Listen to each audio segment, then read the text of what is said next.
好紅好紅啊！今日咧我要整呢一個咧拿手嘅番茄湯。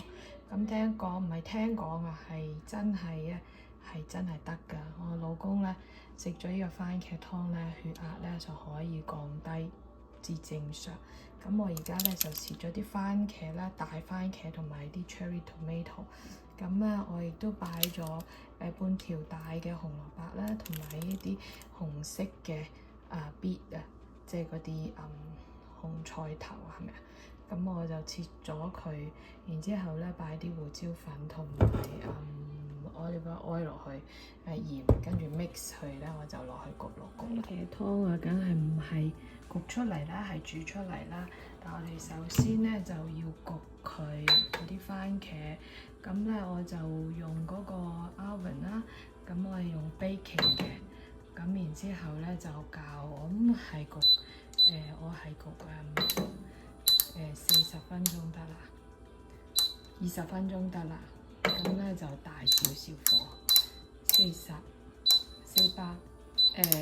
OK 啦，咁應該就冇問題啦，咁我就開始啦，咁我哋焗完先至加埋其他材料煮。咁一邊焗緊呢，我另外一邊呢就開始切定啲洋葱。呢度大概2個細嘅洋葱。咁呢，我預備咗頭先摘咗嗰啲面啫。咁我會cut 咗佢，cut 碎佢。一部分呢就係擺埋落去煮，一部分呢就係呢差唔多得先擺落去嘅。焗好咗啦，拿出嚟睇下先。OK 啦，OK 啦，都腍咗噶啦。焗一焗，我諗係乾啲咁啊，出嚟先，跟住攞去打盤機嗰度打碎晒，裝晒啲番茄啊個盤入邊呢啲落去，咁啊但係要擺埋呢啲汁 ，OK。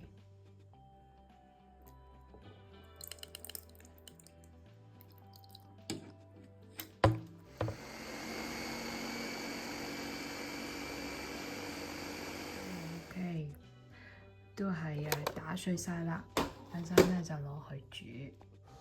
好啦，準備咧開爐啦。咁我就先落啲油啦，倒咗啲 onion 落去先，嗰啲切好咗嘅洋葱落去先，然之後咧落啲橄欖油啦。咁我又會落一啲之前已經 cut 好咗嘅佢切好咗嘅蒜頭擺埋落去。咁我會煮佢咧，煮佢炒到佢大概咧會差唔多黃黃地色，同埋啲洋葱咧變透明。咁而家咧就倒入去我哋之前打好咗嗰啲焗咗嘅番茄醬啦。係啦，我哋仲要加多罐 diced tomato 落去。咁我發覺嗰啲 diced tomato 咧都唔係好 mash，咁我就決定擺喺打盤機打下佢，加埋嗰啲mince 落去一齊打盤，然之後落去煮。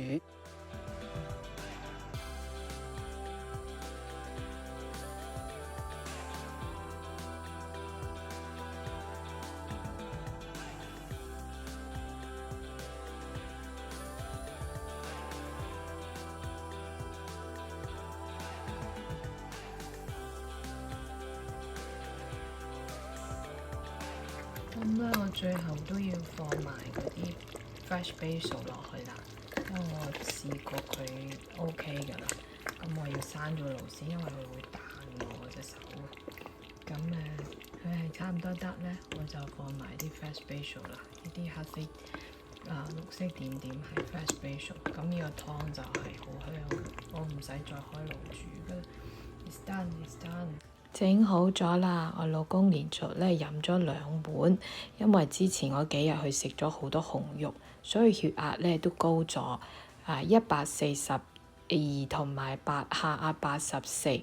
咁咧食完呢個湯之後，到夜晚瞓覺前 check 咧，佢已經跌到113同埋75，係回復正常㗎。咁呢個湯咧降血壓係真係得㗎。